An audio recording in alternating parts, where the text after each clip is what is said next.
செந்தில், குணா, வேலு, தம்பி இவங்க எல்லாரையும் அன்பு வாழ்க்கையோட இணைக்கிறது ராஜன் தான்.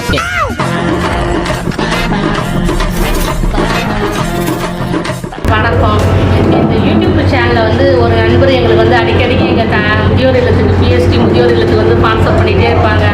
அது மூலயமா நான் பார்த்து சொல்லிட்டு இருந்த சில குறைகளாம் இதை பார்த்துட்டு ஒரு நண்பர் எங்களுக்கு ஒருத்தர் மாடு வாங்கி கொடுத்தாங்க. இப்போ கொடுத்ததுனால எங்களுக்கு பால் எங்கள் தாத்தா பாட்டிங்களுக்கு பாலுக்கு பஞ்சம் இல்லாமல் பிரச்சனை இல்லாமல் இருக்குது. எங்கள் தாத்தா பாட்டிங்களுக்கு பாலுக்கு ரொம்ப சிரமமாக இருக்குன்னு சொல்லிட்டு இருந்தேன். எங்களுக்கு மாடு வாங்கி கொடுத்து சந்தோஷப்படுத்தினாங்க. இன்றைக்கி சந்தோஷமாக இன்றைக்கி டீ குடிச்சிருக்காங்க. எங்களுக்கு பாலுக்கு பஞ்சம் இல்லாமல் இன்றைக்கி வந்துட்டு இருக்கு. பரவாயில்ல. இதை பார்க்குற அனைவரும் இந்த மாதிரி எல்லாரும் முன் வந்து எங்களுக்கு செய்யணுங்க. மாடு கண்டுபிடி ரெண்டுமே வா. ஆமாம், மாடு கண்டு ரெண்டு தான். இது யார் செஞ்சீங்கன்னு தெரியல. நிஜமாலுமே சொல்கிறேன், உங்களுக்கு கோடான கோடி நன்றிகள். ஏன்னா நீங்கள் வேறு எது செஞ்சுருந்தாலும் அது எந்த அளவுக்கு வந்திருக்குன்னு தெரியல. பட் இது அவங்களுக்கு டெய்லியும் தேவையான ஒரு பொருள். பாலுக்காக ரொம்ப கஷ்டப்பட்டாங்க. ஒரு நாள் ஃபோன் பண்ணி என்கிட்ட சொன்னாங்க. ஆனால் அவங்க சொன்னது கரெக்டாக சூஸ் பண்ணி கொடுத்துருக்கீங்க. அவ்வளோ அழகான மாடு. ரொம்ப சந்தோஷங்க. இதை பார்க்குறேங்க. இவங்களுக்கு சந்தோஷம். இதை வாங்கி கொடுத்து ரொம்ப கோடியாக நன்றி தெரிவிச்சுக்கிறேங்க நான். வணக்கம் தமிழ் குக்கிங் சேனல் ஃப்ரெண்ட்ஸ், எல்லாரும் இந்த வீடியோக்கு வரவேற்கிறோம். இன்றைக்கி நம்ம என்ன பண்ண போகிறோம்னு பார்த்தீங்கன்னா ஒரு பிரியாணி தான் பண்ண போகிறோம். சிக்கன் பிரியாணி. இது பார்த்தீங்கன்னா ஆல்ரெடி ஒரு பாய்கிட்ட போயிட்டு அவர்கிட்ட ஒரு இன்புட்ஸ்லாம் வாங்கி அதை தான் நம்ம ட்ரை பண்ணுறோம். நம்மளாம் செய்யலை. அவருடைய பிரியாணி நான் சாப்பிட்ருக்கேன், நல்லாயிருக்கும். இதே மாதிரி நீங்கள் ட்ரை பண்ணுங்கள் உங்கள் வீட்டில். கண்டிப்பாக உங்களுக்கும் அதே அவுட்புட் கிடைக்கும். நான் அளவு சொல்கிறேன், ஒரு கிலோ பிரியாணிக்கு என்னென்ன குவான்டிட்டி போடணும் எதுன்னு சொல்லிட்டு நீங்கள் அதே மெத்தட் ஃபாலோ பண்ணுங்கள். கண்டிப்பாக உங்களுக்கு பிடிக்கும். இன்றைக்கி நம்ம பிரியாணி எங்கே கொடுக்க போகிறோம்னு பார்த்தீங்கன்னா நம்ம ஆல்ரெடி முதியோர் இல்லத்தில் பார்த்துருப்பீங்க. மீன் குழம்பு வீடியோ போய் நம்ம கேட்டோம் உங்களுக்கு என்ன தேவைன்ட்டு. அவங்க என்ன சொன்னாங்கன்னா எங்களுக்கு பிரியாணி கொடுத்தீங்கன்னா ஓகேன்னு சொன்னாங்க, சிக்கன் பிரியாணி. ஸோ அவங்களுக்காகவே பார்த்தீங்கன்னா நீங்கள் நம்ம ஸ்பெஷலாக சிக்கன் பிரியாணி செஞ்சு எடுத்துகிட்டு போகிறோம். இன்றைக்கி இந்த சிக்கன் பிரியாணி நம்மளுக்கு ஸ்பான்சர் பண்ணது யாருன்னு பார்த்தீங்கன்னா அன்பரசன் பபிதா. அவங்களுடைய குழந்தைக்கு 3வது பர்த்டே. குகணேஸ்வர் அவருடைய பேர். ஸோ நம்ம எல்லாருமே சேர்ந்து குகணேஸ்வருக்கு நம்ம சேனல் சார்பாகவும் உங்களுடைய சார்பாகவும் குகணேஸ்வருக்கு ஹாப்பி பர்த்டே சொல்லிக்கலாம். ஓகேங்களா? இந்த வீடியோ ஸ்கிப் பண்ணாமல் ஸ்டெப் பை ஸ்டெப்பாக பாருங்கள். ஏன்னா ஒரு ஸ்டெப்லையும் பார்த்தீங்கன்னா நம்ம ஒரு டிப்ஸ் சொல்லியிருப்போம், ஒரு இன்ஃபர்மேஷன் சொல்லியிருப்போம். ஸோ அதை அப்படியே ஃபாலோ பண்ணுங்கள். ஏன்னா இது கொஞ்சம் கரெக்டாக செஞ்சீங்கன்னா சூப்பரான ஒரு அவுட்புட் கிடைக்கும். வழக்கம் போல நம்ம சேனலுடைய மோட்டோ என்னன்னு பார்த்தீங்கன்னா சமைக்கிறோம், கொடுக்குறோம். இப்போ பார்த்தீங்கன்னா 10 கிலோ பிரியாணி செய்ய போகிறோம் இல்லைங்களா? 10 கிலோ கறி, 10 கிலோ அரிசி, 1 கிலோவுக்கு 400 கிராம் வெங்காயம். ஸோ 10 கிலோவுக்கு பார்த்தீங்கன்னா 4 கிலோ வெங்காயம் 4 கிலோ வாங்கி வெயிட் போட்டு கட் பண்ணுது. என்னடா இது இன்னும் அடுப்பே 10 வைக்கல, எண்ணெய் ஊற்றலை, மசாலாலாம் போல, ஸ்ட்ரெயிட்டாக வெங்காயம் போடுறோம். பார்த்தீங்களா? நம்ம இன்றைக்கி செய்ய போகிறது ஃபுல்லாகவே பார்த்தீங்கன்னா டிஃப்ரெண்ட்டாக தான் இருக்கும். பாருங்கள். இப்போ பார்த்தீங்கன்னா வெங்காயம் போட்டோமா, அடுத்தது பட்டை, ஏலக்காய், கிராம்பு, இது 3 ஐட்டம் போட்டோம்னா வேறு எதுவுமே கிடையாது. 3மே பார்த்தீங்கன்னா நீங்கள் 1 கிலோ பிரியாணி செய்யறதுக்கு ஒரு கிராம் போடணும். 10 கிலோ போடுறோம். ஸோ அதில் பார்த்தீங்கன்னா 10 கிராம் 10 கிராம் ஏலக்காய், 10 கிராம் பட்டை, 10 கிராம் கிராம்பு. 1 கிலோ பிரியாணிக்கு 200 ml எண்ணெய் போடுறோம். ஸோ 10 கிலோவுக்கு பார்த்தீங்கன்னா 2 லிட்டர் எண்ணெய் போட்டுக்கிறோம். ஸோ அதிலே ஊற்றிக்கலாம்.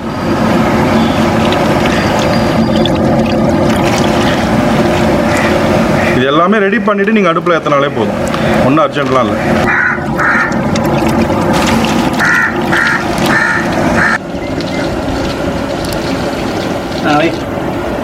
இப்போ பார்த்தீங்கன்னா நம்ம வெங்காயம், எண்ணெய், தேவையான மசாலா ஐட்டம் போட்டோம். இது பார்த்தீங்கன்னா நல்லா ஃபுல் ஃப்ளேம்லேயே வச்சு நல்லா வறுப்படட்டும். ஓகேங்களா?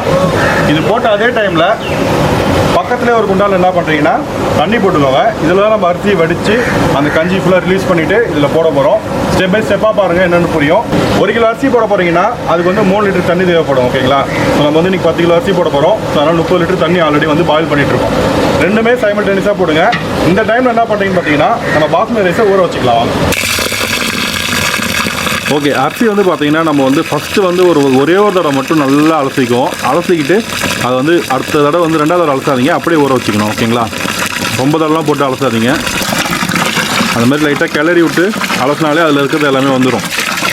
ஸோ அந்த கஞ்சியை மட்டும் ரிலீஸ் பண்ணிட்டாலே போதும் நம்மளுக்கு. நம்ம அடுப்பில் ஏற்றினோடனே அரிசியை போட்டுருங்க. அப்போ தான் கரெக்டாக ஒரு 1/2 ஹவரில் கரெக்டாக அரிசி ஊற ஆரம்பிச்சிடும். நம்ம வீட்டில் 1 கிலோ செய்கிறோம்னா பார்த்தீங்கன்னா தனித்தனியாக இஞ்சி, பூண்டு, பச்சை மிளகாய், புதினா, கொத்தமல்லி தனித்தனியாக போடலாம். இப்போ நம்ம 10 kg செய்கிறோன்றதால நம்ம அந்த இது ஒன்றாவே போட்டுக்கலாம். என்னென்ன போடணும்னு சொல்கிறாங்க.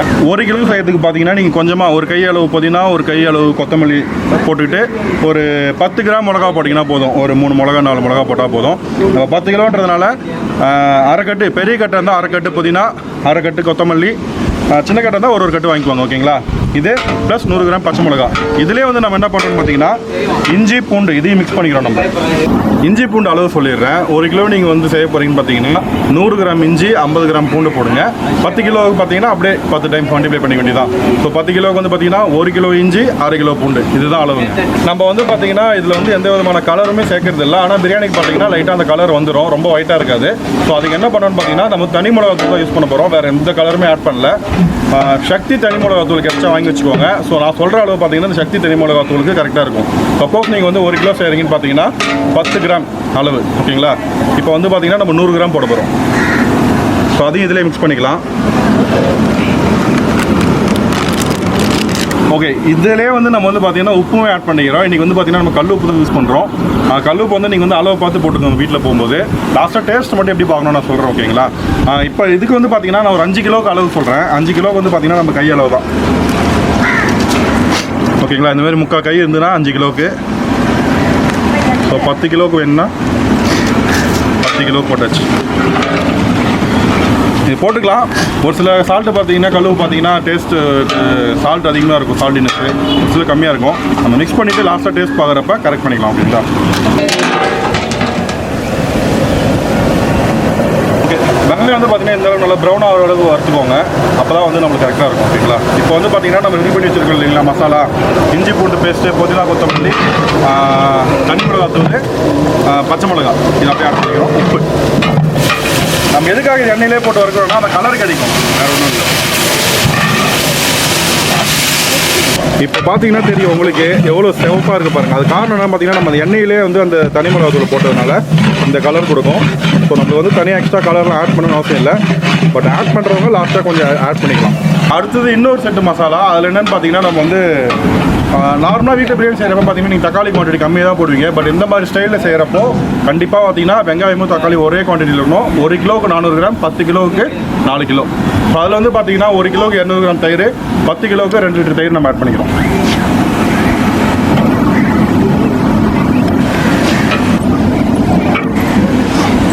இப்போ நம்ம போட்ட இஞ்சி பூண்டு பேஸ்ட் அதெல்லாம் பார்த்தீங்கன்னா நல்லா வந்து பச்சை வாசனை போயிடுச்சு.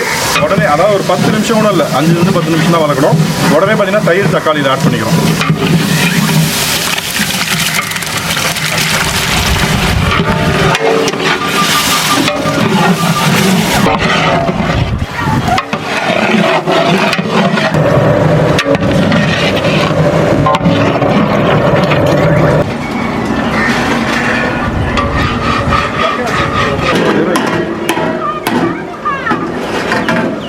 தக்காளிலாம் பார்த்தீங்கன்னா நல்லா வந்து மேஷ் ஆகி வந்துடுச்சு ஓகேங்களா. இப்போ வந்து நம்ம என்ன பண்ண போகிறோம்னு பார்த்தீங்கன்னா நம்ம ஆல்ரெடி கொதிக்க வச்ச தண்ணி இருக்கீங்களா, இந்த தண்ணி வந்து இதில் எடுத்து ஊற்ற போகிறோம். சுடு தண்ணி மட்டுமே ஊற்றுங்க. நீங்கள் வீட்டில் செய்கிறப்போ 1 கிலோ பிரியாணி செய்கிறீங்கன்னா 800 ml ஊற்றுங்க. நம்ம அதிக குவான்டிட்டி செய்கிறப்ப தண்ணி குறையும். அதனால் வந்து பார்த்திங்கன்னா நம்ம வந்து 1 கிலோவுக்கு 700 ml ஊற்றுறோம். 7 லிட்டர் ஊற்ற போகிறோம்.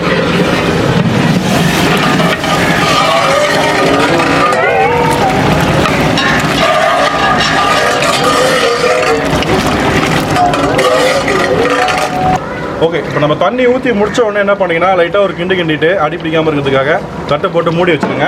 இது ஒரு 10 நிமிஷம் நல்லா கொதிக்கணும். அதுக்கப்புறம் நம்ம சிக்கன் ஆட் பண்ணிக்கலாம். சுடு தண்ணி ஊற்றி ஒரு 15 நிமிஷம் நல்லா கொதிக்க வச்சு இல்லைங்களா. இப்போ வந்து நம்ம சிக்கன் ஆட் பண்ணிக்கலாம். அதில்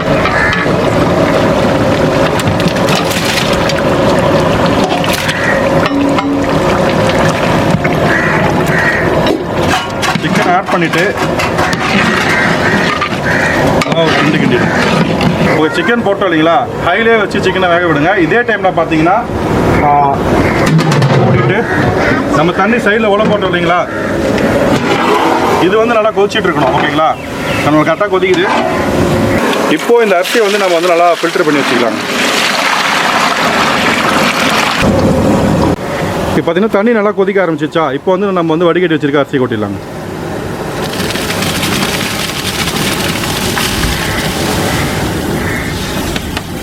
ஓகே, நம்ம மசாலா அளவு உப்பு போட்டிருக்கல, இதுலேயும் வந்து நம்ம உப்பு போடணும். இதில் உப்பு அளவு எப்படி இருக்கணும்னு பார்த்தீங்கன்னா நீங்கள் இதை போட்டுட்டு டேஸ்ட் பண்ணுறப்ப கொஞ்சம் லைட்டாக கறிக்கிற மாதிரி இருக்கணும். அதான் உப்போடைய அளவு.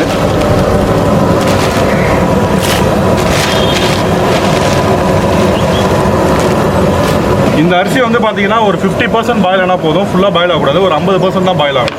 அதுக்குள்ளே பார்த்தீங்கன்னா சைடில் சிக்கனும் வந்து நல்லா வேக ஆரம்பிச்சிடும், வடிகட்டி அதில் போட்டுற வேண்டியது. அரிசி வந்து பார்த்தீங்கன்னா 50% வந்தால் போதும், நம்ம நல்லா கொதிக்கிற தண்ணியில் போடுறதுனால 2 நிமிஷத்துலேயே வந்துடும். ஓகேங்களா, இப்போ பார்த்தீங்கனாலே தெரியும் பாதி வந்து போச்சு 50%. இது வந்து இப்போ வந்து நம்ம வடிகட்டிக்கலாம்.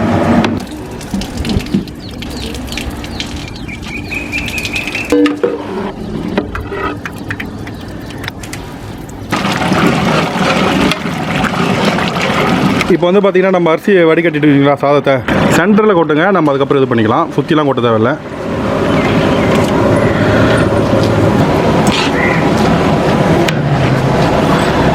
நம்ம ஆல்ரெடி வந்து அரிசி வடிச்சிருக்கோம் இல்லைங்களா, அந்த தண்ணி வந்து ஆட் பண்ணிக்கலாம். அரிசியும் தண்ணியும் பார்த்தீங்கன்னா இதே லெவலில் இருக்கணும், ஒரே லெவலில் இருக்கணும், அதிகமாக வைக்காதீங்க.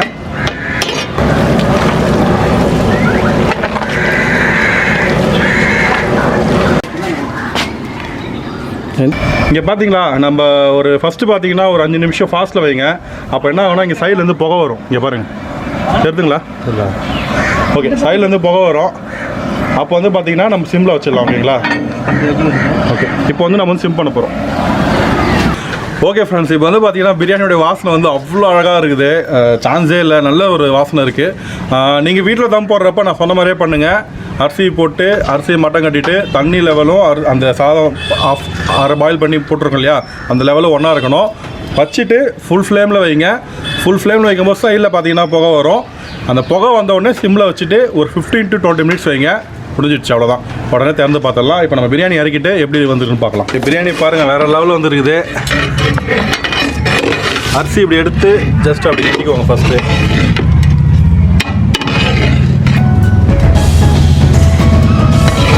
சும்மா பல வந்துருக்கு பாருங்க.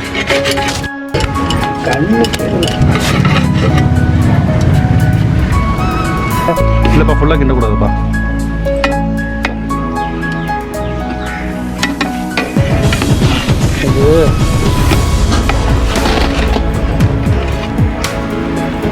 இது போடல.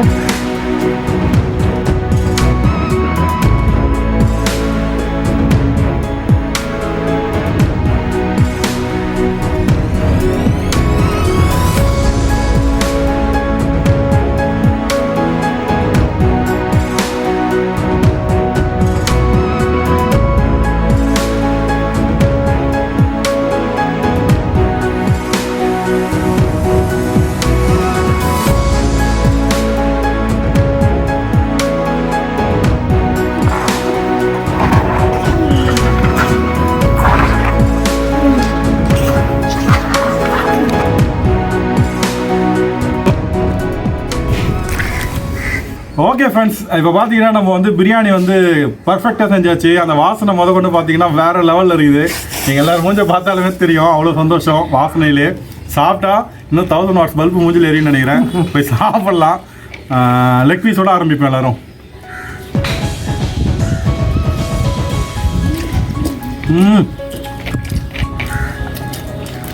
கறி சும்மா பஞ்சு மாதிரி வந்து போச்சு. எப்படி ஈஸியா உப்போல வந்து போச்சு.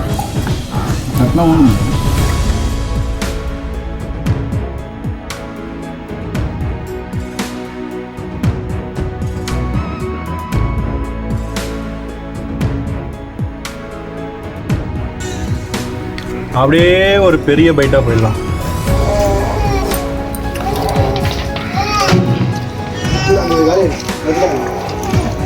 செம்மையான பிரியாணிங்க, முறையாக இருக்குது.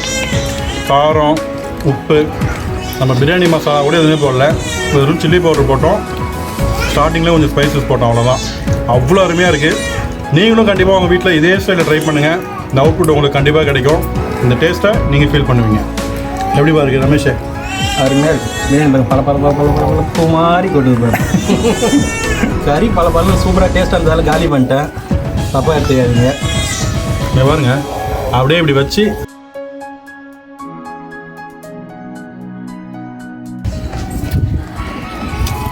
முறையாக வந்து போச்சு. என் கறி நல்லா தம் வச்சதுனால சூப்பராக வந்து போச்சு.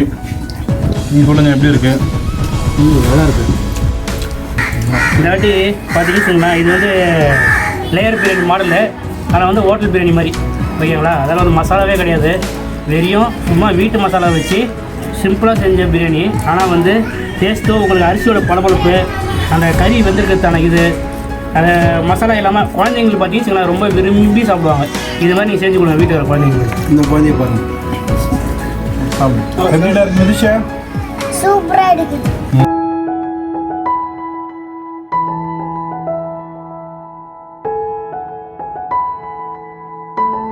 பிறந்த நாள் விழா தாங்கள் புதுவை மாநிலத்தைச் சேர்ந்த திரு அன்பரசன் திருமதி பபிதா அவர்களின் செல்வ புதல்வர் திரு முகனேஸ்வர் அவர்கள் நீண்ட ஆயுளும் நிறைந்த வாழ்வும் பெற்று பல்லாண்டு காலம் வாழ்க வாழ்க என பிஎஸ்சி முதலிடத்தின் சார்பாக தாத்தா பாட்டிகளாகிய நாங்கள் வாழ்த்துகிறோம். நிறைவா ஒவ்வொரு நாளும் நாம் உண்ணும் உணவு